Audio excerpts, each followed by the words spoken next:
What's up, everybody?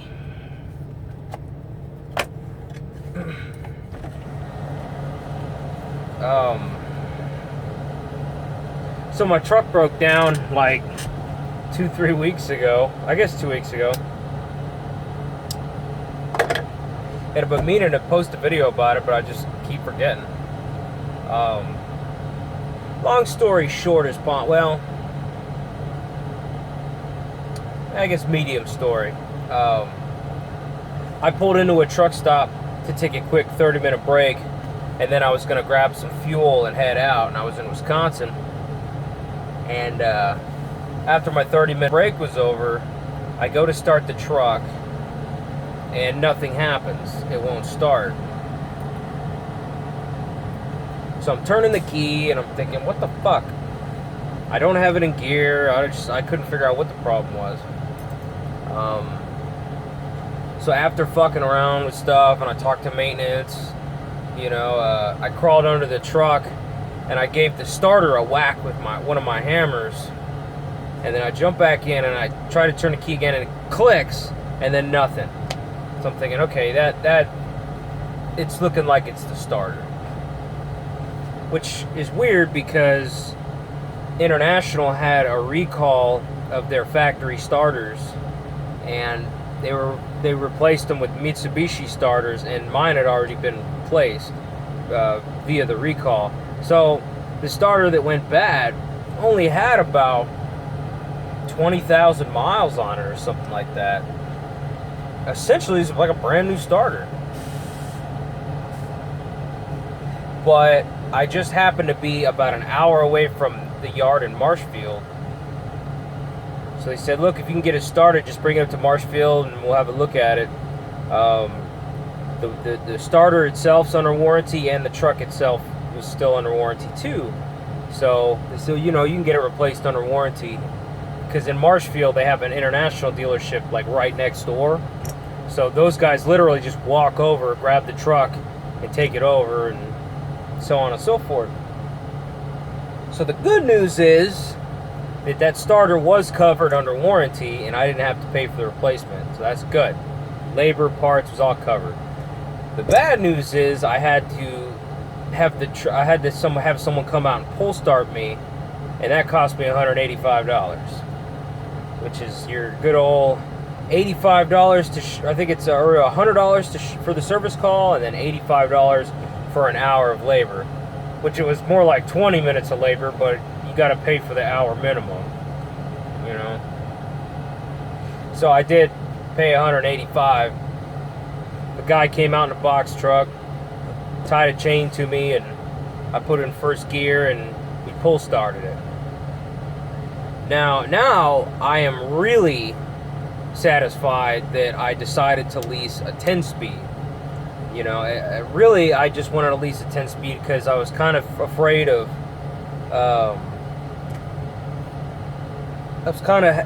having a pneumatically shifted transmission, because if you start having problems with the air system, that can cause problems with the transmission, because these auto shifts in these trucks, they're pneumatic, they're not hydraulic, so they depend on the air system to function. So they're not, with this, it's good old mechanics, it's all linkage and shit. But that had really never occurred to me that's a huge upside to having a standard truck, is that if need be, you can always get pull started by another vehicle. You can't do that in an automatic. So, although the automatics do better on fuel economy than these 10-speeds, these manuals do, if you have an automatic, you cannot get pull started. They don't work that way. So if I had an automatic, then I would have had to pay to get towed the hour up to Marshfield with a loaded trailer. I was like right at 80,000, all that shit. That probably would have cost me a very pretty penny. So huge upside to having a standard. So I took it up there, left it running, got it taken care of. It doesn't take them long to change out a starter.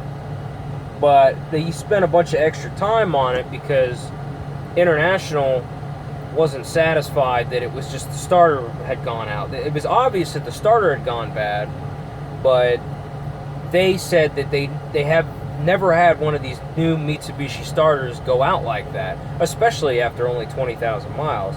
So he wanted to go through and check the whole electrical system, and he did a whole bunch of diag on it to see if they could find an underlying cause, I guess. I don't know if they were searching for a reason to charge me out of warranty for like abuse or some shit like that. But lo and behold, they couldn't find anything. It was just a bad starter. You know, either came out of a bad batch or it was a factory freak. It just, you know, came from the manufacturer as a bad starter, you know, as a faulty part. So that wasn't that big of a deal. Cost me a couple of hours, because by the time I got it out the shop, I had to sleep in Marshfield. I wasn't able to get down south to where I needed to go, but didn't slow me down too much. That was about 2 weeks ago, and then it might have been about 3 weeks ago. So then a week later, I wanted to get in for my PM before I hit 100,000 miles. Because at 100,000 miles, the bumper-to-bumper warranty goes out, and now I'm just on the powertrain warranty or the driveline warranty. You know, since I've gone over 100,000 now.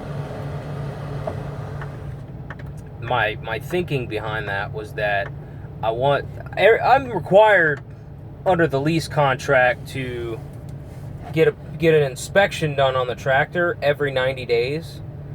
I'm not required to get a PM and get the maintenance service done with the company. I could do it wherever I want. Really, I could do it myself if I wanted to. And if I had a fucking place where I could do it and all my tools weren't in storage, I probably would just do the PM myself, you know. But that and, you know, time and all that stuff, so fuck it, I'll just have them do it. You know, our technicians at this company, they're really fucking fast. You know, I was able to get the inspection and the full PM done in a couple of hours. Did it over a 10-hour break. So that worked out real fucking well. Plus I had a couple other complaints, a couple things I wanted to look at, like when I got the truck out of the shop from International, I get like 300 miles down the road, then it starts raining. I go to turn my wiper blades on, and then my wiper blades start fucking up. Like they start to go, and then they stop in the middle of the windshield. Then they go again, and then they stop in the middle of the windshield. I'm like, what the fuck? I'm thinking, did they fry something when they were fucking around in here? International was looking at all the electrical. Then I was thinking, maybe it's just the relay. So I told Rail, when I was at the shop getting the PM maintenance done. PM is preventative maintenance, by the way, for any of you that don't know. And you get it done at certain intervals. It changes company to company, and you know, as a lease driver, I get to choose when I want my intervals done, but I get them done every 30,000 miles. I don't push it. You know, I get everything done every 30,000 miles. I'm not, you know, even though I don't have plans to buy the truck, I'm trying to take as good a care of it as I can, so that while I have it, it takes care of me. But anyways, I told Rail, the shop guys, I said, look, if it just needs a new relay, if the relay's gone bad for whatever reason, then I'll buy a new relay. But if it's some serious thing that requires diagnostic windshield wipers, if it requires a serious diag to fix, then I need to take it up with International, because they're the fucking reason why this is fucked up, you know, and they should be covered. Problem was, I was at the Gary terminal, and the International dealership was way the fuck up in Marshfield, 6 hours away, so that would have been a nightmare. But when he went through and checked it, he said, oh no, that guy he unplugged the windshield wiper relay and put it in the wrong location. So I'm like, okay, you know, that wasn't a big deal. You know, my window was squealing, as it has in previous videos, and I told them about that, and he opened the door and put some grease in there and stuff like that. And there was something else. Oh, there was an air leak. The tractor had a slow leak, and he was able to find a leaky fitting at the compressor, and he was able to take care of that. And then other than that, you know, got my standard PM done, oil change, filters, and all the whole 9 yards. But my thinking behind it was, if I got the PM done at like 98,000 miles. When they do the full DOT inspection, if they find anything that's wrong that can be covered under warranty, I want to get it fixed, you know, before I'm off the deep end out on my own. But they didn't find any issues, you know, everything was fine. So I was like, all right. So now I'm at 101,000 miles. So now I'm out of the warranty. Now I've just got the driveline warranty. But so that was my first breakdown ever. I mean, I've had a blowout. I've had a trailer tire blowout. I've had woken up in the morning with a steer tire being flat. But that was the first time I've ever actually broke down. Luckily, I was parked at a truck stop. But, you know, it's a starter, so you're obviously going to be parked when your starter goes out. But now, you know, and everything's been going good. Like, I just had 2 shitty weeks in a row. One was like Memorial Day fucked things up for me. And then last week I had a load that was, like, the week was going really good. And I delivered a load, I was going to deliver this load Thursday in Cincinnati. And then come out of there and grab an $800 load, deliver it by Friday, and then I would have been getting about $1,800 for the week after I put away my taxes. So that's good. But when I went to deliver this fucking load at this place, I pulled the tarps down.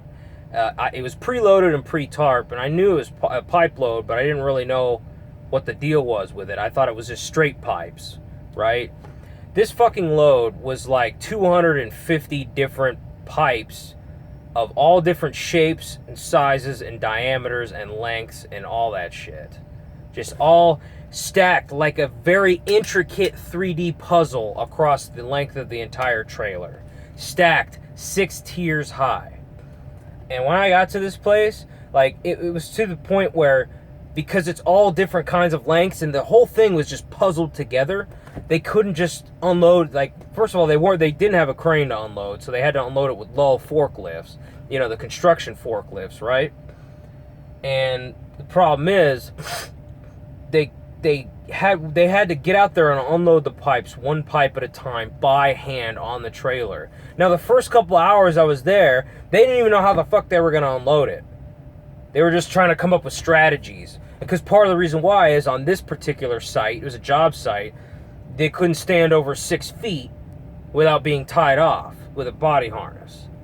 And so the trailer deck they could stand on, but they couldn't stand on the load to get to it because that was over 6 feet. So it became this big fucking deal, and they had to bring over this anchor point that you drive one of the axles onto, one of the wheels, some of the trailer wheels, and it like goes up and over the trailer deck, and you tie onto it. And it took them fucking forever to get that set up. And then once they start unloading, it was one fucking guy and one little crane or forklift operator out there by himself. I'm like, God damn it. So I put on all my safety shit, and I went out there and I started helping this guy unload all these goddamn pipes. Not to mention the whole place was a total mud hole. I got mud all on my floor, all on the back steps of the truck, just mud all over everywhere. Like 4 days after I actually took the truck to a truck wash to get it like thoroughly cleaned. I never get my truck washed because it always gets so filthy fucking dirty at these places I go to. And I finally decided to take it to an actual truck wash because the ones at the terminal, although they're $20 for lease operators, they're an automatic machine and they don't do a very good job. So I took it to this place off I-65 in Indiana to get the whole thing hand washed for like $35. And they did a bang up job, and the truck was clean as shit. It was like, it hadn't been that clean since it was like brand new. It looked great. They did a great job. And then I go to this fucking place, and I got mud all over everything again. So I was like, see, why the fuck do I even bother? I should just let the rain wash the sumbitch, you know? Fucking, I get my truck all nice and clean, and then it gets dirty as fuck again. So all said and done, eventually more guys showed up, and another forklift showed up later in the day to help unload. But I was there for 7 fucking hours getting unloaded. Pipe by pipe, one at a time, by hand. And by the time I got unloaded, it was like 2:30 in the afternoon. It was like way too late for me to even pick up a load. So that basically cost me $800, that load being set up like that. Because the load I was going to get was like an $811 load that I could have delivered next day. That was out the fucking window. At that point, all I could do was just get out of there and drive to the place I'm going to pick up the next day, and that'll be my weekend load, and it'll go on the next check. So instead of having $1,800 in my pocket, I'll most likely get about $1,050 in my pocket. So that really kicked me in the fucking nuts. But, you know, I got my weekend load. It was a well-paying load, and I delivered it this morning. And then I picked this load up, which is also a very well-paying load. 2 very well-paying loads in a row. By like tomorrow morning, no, not tomorrow morning, but Wednesday morning. It's Monday. By Wednesday morning, when I deliver this load, I'll be at about $3,000 gross for the week. So with an overhead of fixed cost and fuel and shit like that at about $2,000 to $2,100 by Wednesday morning, if I at a $3,000 gross, I'll be at about a $900 profit by Wednesday. So if I can pick up another $1,000 to $1,500 by Friday before the weekend, then I could be looking at $1,500 to $2,400 profit for this week, which would be a great week. It would be a good week, you know. But, you know, and that's what I'm going for. This is starting out to look like it has the prospect to be a really good week, which is great, because the last 2 weeks it really kicked me in the fucking nuts. Memorial Day, you know, I was all fucked up and everything, and you know, I got a decent load to like up to Minnesota or Wyoming or North Dakota or wherever the fuck I was, but then I had to take a hay load out, and you know, that sucked, and you know, all that shit. But now, I'm starting to now the EPU, the electronic power unit, which is a battery powered APU, which is what the trucks in this company come equipped with, which has always served me very well, is now starting to have issues. And the issue, I don't know what the fuck it is. I'm just kind of in the beginning stages of trying to figure it out. Is, you know, it's instead of the APU, which would hang off the side of the truck, and it has its own little diesel motor, and it sounds like a lawnmower, for those of you who don't know, and it will charge the batteries, and it'll run your heat and AC and shit like that, provide you with auxiliary power. Well, this company, we have EPUs, which are a lot cheaper, and they're an electronic version of the APU, and they have their own bank of batteries that they run off of. They have 4 auxiliary batteries that are separate from the truck batteries, right? And then you just have your auto start on to where those batteries run down. Then the truck will see that, it will auto start, run for 2 hours, and charge those batteries back up, then shut itself off. So depending on what your settings are, some nights the truck won't start at all. Sometimes the truck will start in the middle of the night, and I never even noticed it starting. But it's always been a great system. You know, it's a lot cheaper and a lot lower maintenance than an APU, and it also makes a hell of a lot less fucking noise. But you know, it saves a shitload more fuel than having to idle the truck. Puts a lot less wear on the engine and the emission system. So I liked it. I've always, you know, done pretty well with it.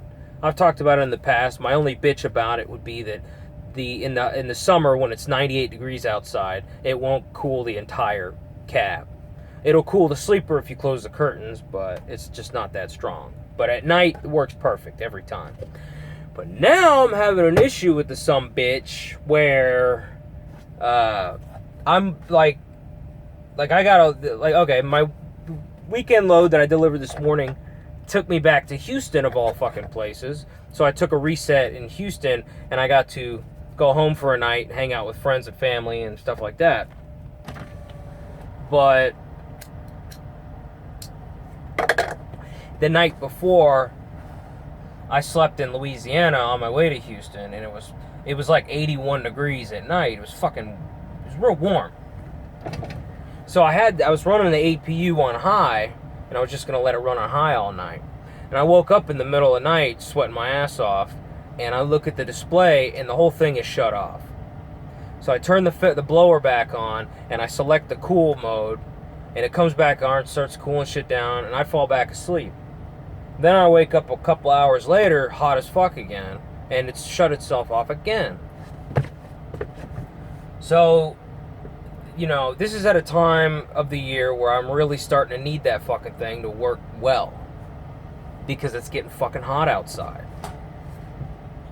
You know, and I can't be waking up at 2 in the morning, hot as fuck, keep waking up all damn night, and keep turning this fucker back on, and it's gonna, you know, it's cause me to lose sleep.